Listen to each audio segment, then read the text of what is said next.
summer, early fall. And then as we went through summer, it melted and we get all that lovely runoff. As we get warming, not surprisingly, the snow melt starts earlier. So we have seen snow melt starting earlier and earlier in the West, historically. And we're already at about 20 days earlier than the historical pattern. What this does, these two phenomena, reduced snowpack and early snowmelt, influence the amount of water that's coming down in the creeks and rivers, and of course for us, irrigation ditches. So this is historic stream flow timing in the western United States, 48 to 2002, already something like 20 days earlier than the historical pattern. And now we're going to look at projected stream flow as we go through the century. Now we're looking at maybe 35 days earlier than that historical pattern, over a month earlier. I'm going to show you that pattern. So black represents his present, red represents end of century. Now I do have some charts and graphs and with projections for the Keynote River in which I think is pronounced Quinault. It's spelled the French word Quinault, but it's Quinault. I think it's a Native American term. In fact, what's happening in that river is, as we go through the century, the peak flow is actually happening in November, December, the previous year, which is a remarkable advancement of peak flow. But see what happens. If the peak flow comes earlier and we have less snow, what happens to the flow at the time when we really need it, July, August, September? It's less flow. So that's going to have an impact on agricultural systems and domestic water needs. This is why Ashland is in that water conservation mode right now. It's the only way to go. We have to do this as we look into the future. One of the ways of measuring drought is called the Palmer Drought Severity Index. That will be on the exam. This is looking at 30-year periods, and you can see this 30-year period is really the present, and these two are into the future.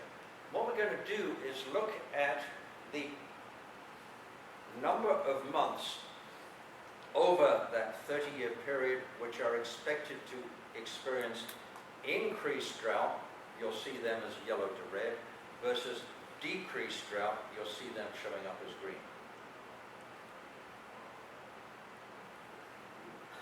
So let's look through 2036, 65, 2066 to 95. These charts convey, I think, a couple of messages. One is, look at the rest of the country and see how they are going to survive. Vastly increased drought through most of the country. So the second point I ask people is, supposing you live here and you're aware of these projections, where are you going to move? You probably got two choices. You either move northwest or northeast. So just as we in the Pacific Northwest are experiencing the problems I talked about, increasing temperature, decreasing water availability, there are going to be more Americans moving in, putting even more pressure on our resources. This chart looks at annual mean soil water storage for Jackson and Josephine counties.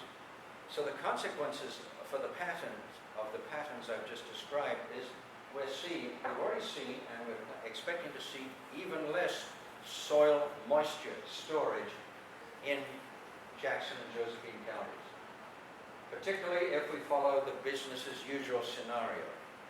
Of course, if there's less soil moisture, what are we going to see? Increased drought. This is the U.S. Drought Monitor for the West, March the 3rd, 2015. Again, this goes from yellow to deep red. Yellow is abnormally dry, deep red is extended drought. We all know what's been happening in California, extended drought. So these are all probable consequences of the global warming pattern that we have been seeing and are expected to see into the future. In fact, that represents 70.505% of the United States is in one of those categories of drought. Once that over 2/3 of the country is suffering from drought, that represents over 52 million people. It's not trivial. This is the short-term future, and so for those people who are saying, well, you know, it'll be okay, we'll get a bit more rain. This is from NOAA again. You can see the short-term future is not rosy. Dark brown means increasing drought. We're not expecting this drought to break anytime soon. All of that leads to a consideration of wildfires. This next little value is one that really surprised me when I first came across it. The difference between a ho-hum fire year, of course if you're experiencing a fire, that's ho-hum fire year doesn't exist, but the difference between that and a really bad fire year is 0.5 degrees centigrade, about 1 degree Fahrenheit, over the average annual temperature. Now think back to the projections that I've shown you about warming as we go through the century, and you'll realize inevitably increasing wildfire is a problem that we are going to experience. And you saw that headline from the Mail Tribune, excessively bad fire year. We thought last year was going to be a bad year. Actually, we dodged a bullet probably last year, but this expectation is certainly going to be with us, and it's going to be increasing. Forest studies tell us wildfire frequency is high when annual average temperature is high, and when snowmelt arrives early. Those two phenomena lead to drying soils, drying forests. It makes perfectly good sense. A lot of this stuff, if you think about it, is what I call intuitively obvious, but we don't always connect the dots. And we really, it seems to me, have to start doing that if we expect to address this problem. Question. Go. Why, it seems to me like the slope of this effect is much higher than the contributing slopes of all the other data. So why is that? Well, I don't think I quite understand the question. Well, it seems like this effect here is much more sensitive than the rest of the data that is underlying it. Meaning, if the slope is 2 to 1 for the other effects, this slope by itself appears to be 4 to 1. It appears to be really serious, Right. maybe almost more serious than you would intuitively expect, given the patterns. And I think that's probably true. Now, I should say, and I will do this in response to that question, that those two trends that I talked about, increasing temperature, decreasing snowfall, early snowmelt, 3 trends, those are not the only contributors probably to the increased wildfire. There is another one, and that is our almost insane management of forests. One of the most successful campaigns that we have heard about over the last 30 or 40 years is the Smokey Bear campaign. Actually, it's probably the stupidest successful campaign that anybody invented, because what we have done is suppressed fires, the result of which is incredibly dense forests, much more dense than they should be. That tends to allow fires, once they start, to zip through the forest much more rapidly. Does that sort of answer the question? Yes. Yeah. If you have less precipitation in the summer, will that mean less thunderstorms? Because most of these fires ignite on light. What you've done is, did you hear the question? Yes. The question dealt with the fact that thunderstorms and lightning tend to be what causes fire. And yes, besides the arsonists, and there are plenty of those apparently, you're correct. But I think I'm going to get to this idea in just a few minutes if I left this slide in. And if I don't, talk about Although crappy it just weather occurred to anymore. me that what you said wouldn't matter because we have dry thunderstorms We do. So we have really bad lightning storms with no rain, With so no rain, yeah, this right. would follow. So we can get it anyway. Yeah, What- we yeah. wind up with fire force fires. But I am going to talk about crappy weather in just a moment. I hope, so long as I left that slide in. Oh, here we go. It's coming right up. Right up to cue. Chaos. One of the things that is being discovered is that bad weather is associated with the jet stream, and you probably have been familiar with that. So let's look at the jet stream. We are familiar with the Arctic polar jet stream much more than the subtropical jet stream. So let's just focus on the polar jet stream. And this is a little wiggly line depicting it. Apparently, what influences the jet stream is the difference in temperature between the Arctic and the temperate region.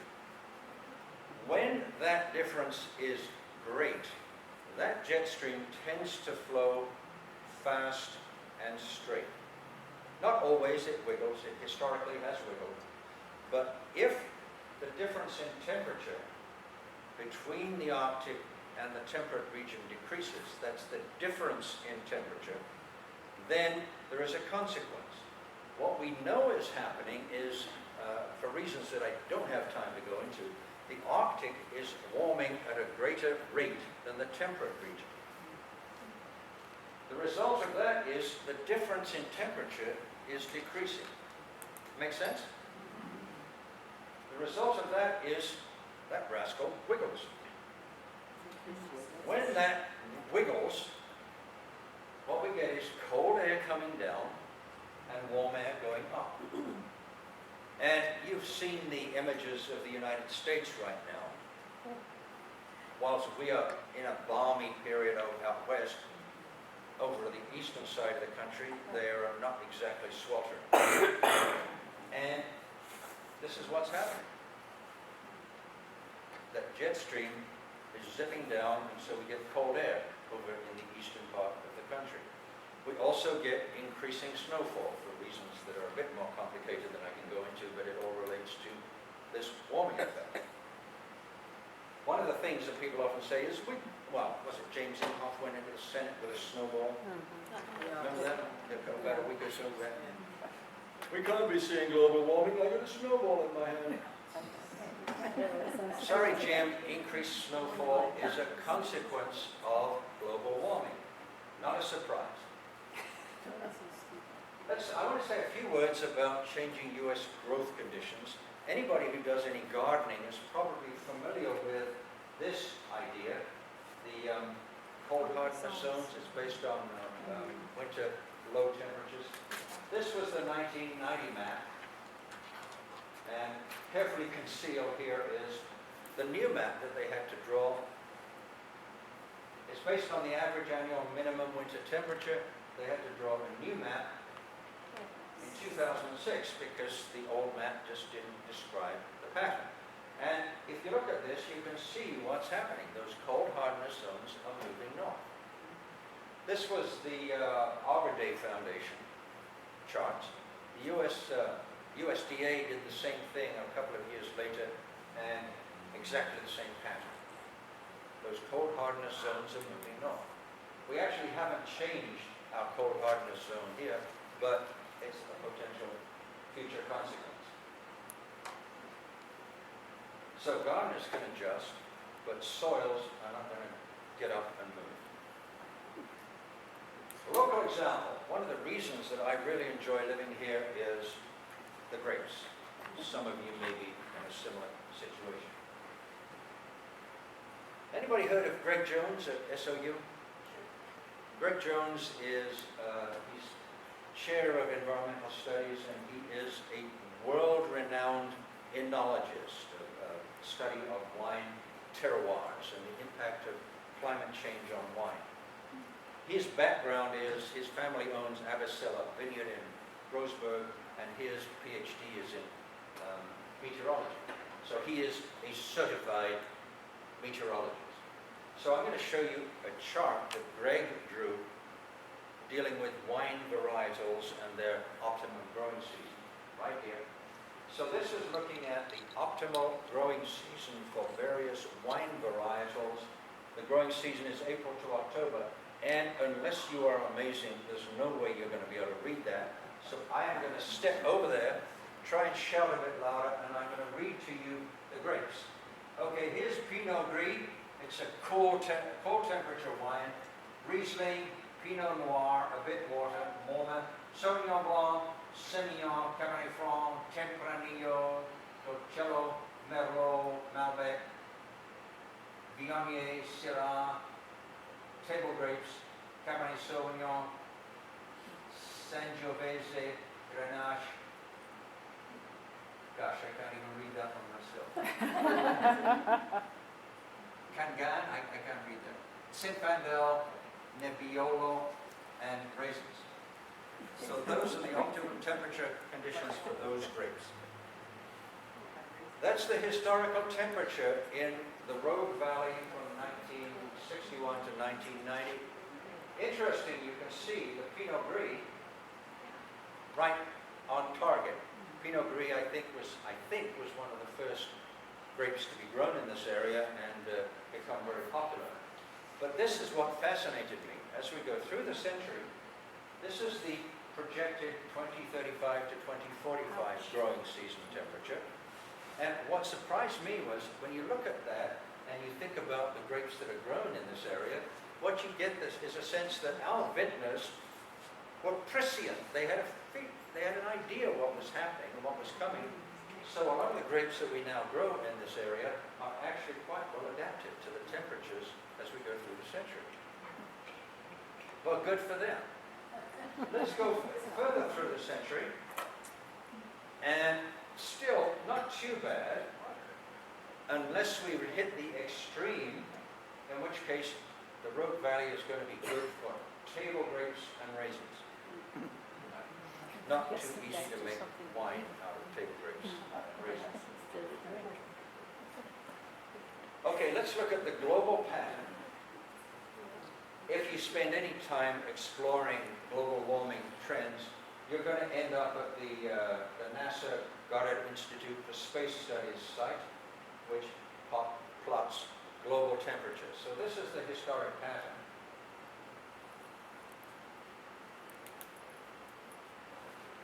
You can see what we have experienced is a warming of over a degree since the 1951 to 1980 average. That is 2014. You can see 2014 clocked in. You probably heard this as the warmest year since records began back in 1880. If you look at the last 4 years, you can see the warming trend is pretty clear. Not that we should focus on a short period of time, like 4 years. Look at the whole trend, and it's very clear. So there's 2014. Now let's look into the future on a global scale. One of the nice things that happened with the 2013-2014 Intergovernmental Panel on Climate Change report was that they gave us some projections beyond 2100. Up until then, pretty much every data set you saw into the future stopped at 2100. But they went beyond that. Here's 2100, and here's the warming. Red, again, is that business as usual scenario. I think we're going to get the Fahrenheit degrees over there, in case you don't think in Fahrenheit as easily, centigrade rather. What you can see is, as we go through the century, the high extreme under the business as usual scenario could be a global warming of some 21.6 degrees Fahrenheit. That would be the extreme high. Now, that is a kind of global warming that natural systems and our agricultural and forestry systems simply could not tolerate. And you'll hear a lot of people say, well, I think we should just adapt. It's much easier to adapt than mitigate, than change our behavior. And to which I reply, sorry, no way. That is not something to which we can adapt, hard as we might try. Which leads me to our responses to this whole problem. It seems to me we have to look at these kinds of issues and ask ourselves, what can we do? One thing we can do is manage the unavoidable. And I'll go back a chart. This is what's called the unavoidable. We're going to see some warming, no matter if we walked out of here at 1 o'clock and completely changed our behavior such that we stop emitting greenhouse gases. Just because of what we've already dumped in the atmosphere, we are locked into a warming, but if we were smart, that could sort of come back. We could reduce to an extent that the temperatures come down again. So we are absolutely going to have to adapt or prepare for some of these changes.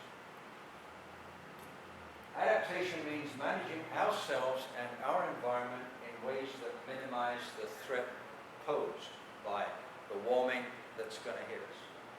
We're doing that now. We've got to prepare ourselves and natural systems to withstand climate changes that are unavoidable and which we cannot minimize. But that is not enough. As much as we adapt, we also have to change our behavior to reduce those emissions so we don't hit the worst case scenario, which is, at the other extreme, unmanageable. There's no way we can manage our natural systems for those kinds of changes. So what we have to do is reduce our emissions of greenhouse gases into the atmosphere. We have to do both. Just doing that is not enough, because we're still consigning our grandkids and so forth to conditions which will make the planet essentially unlivable. That's why I call it intergenerational justice. So here's the problem. It's greenhouse gases released by human activity. These are the primary causes of the problem: carbon dioxide, methane, and oxides of nitrogen. There are a couple of others, but these are the primary culprits, largely because of the amount of them that's emitted. This chart illustrates what we do that is the problem. So what I'm trying to do now is get into a few minutes of solutions.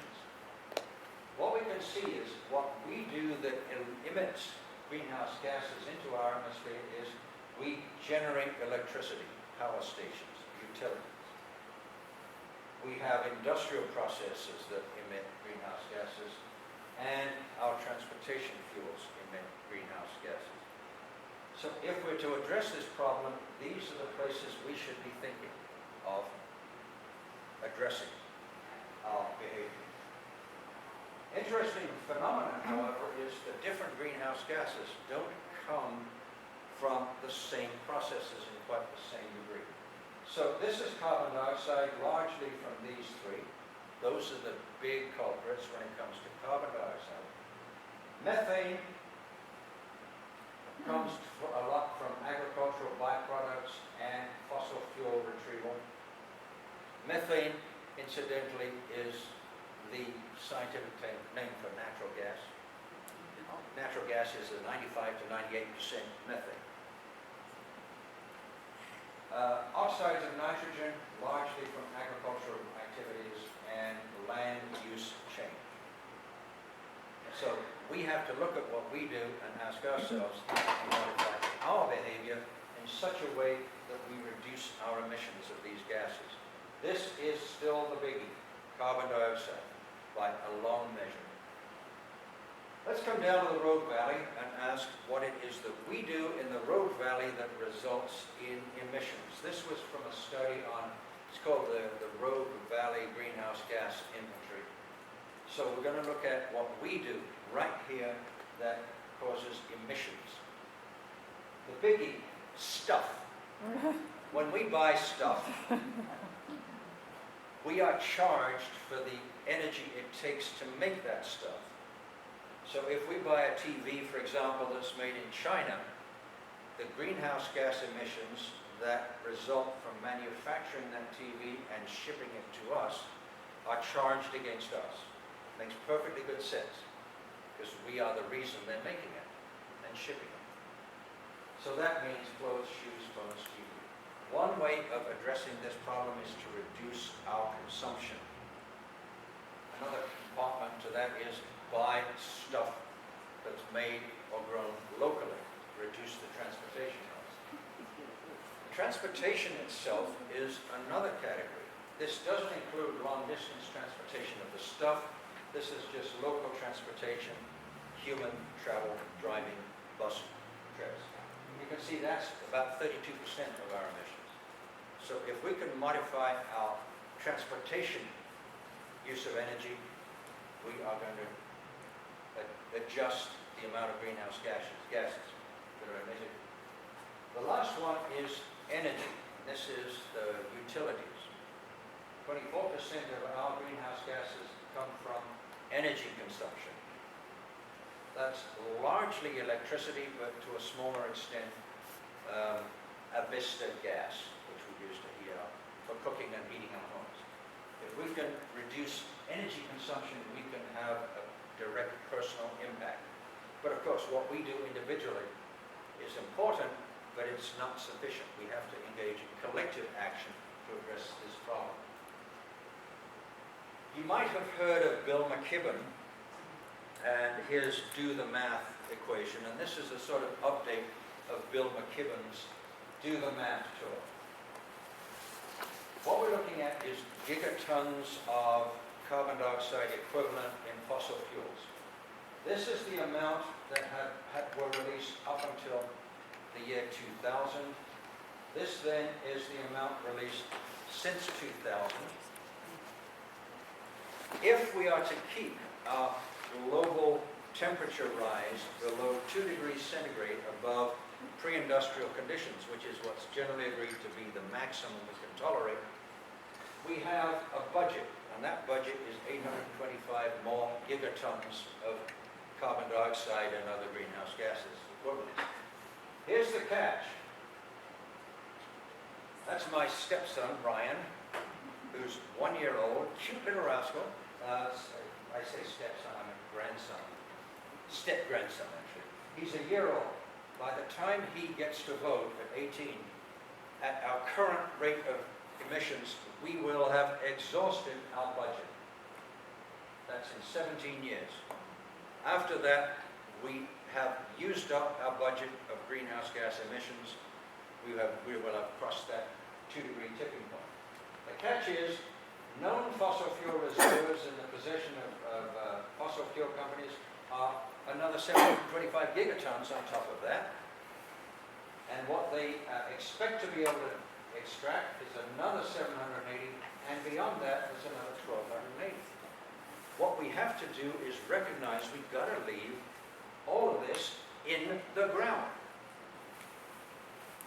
Unfortunately, the fossil fuel corporations are hell-bent on extracting it and burning it. We can't afford it if we care about little Ryan and his kids. In other words, there is urgency in addressing this problem. I'm nearly there. We have choices, individually and collectively. Now, back in the day, all we cared about was money in and money out. Once we got that balanced and had a bit more money in than money out, we knew everything was cool. But now we have to start being concerned about our energy consumption and our greenhouse gas emissions. So we have to start thinking about greenhouse gas accounting. I happen to suffer from a condition called opium. I'm addicted to opium. It's actually a consequence of going through acute myeloid leukemia in 1995 and coming out the other side, as you can see. So I am an inveterate optimist. We can do this if we address the problem. Last word, please, if you're interested in this whole issue and you want to get involved, please consider coming out and playing with us. Southern Oregon Climate Action Now.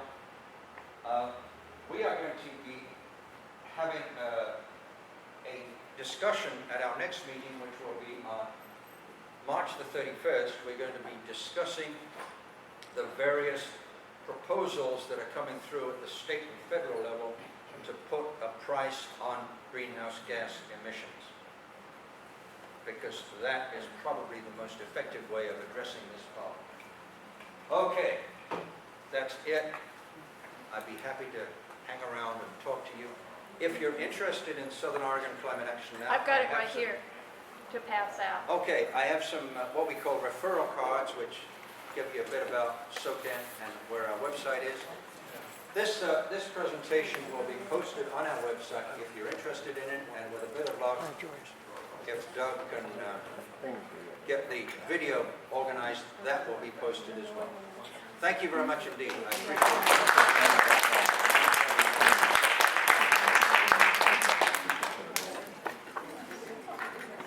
Okay. A lot of it is, Absolutely. They are, just like paying out. Okay.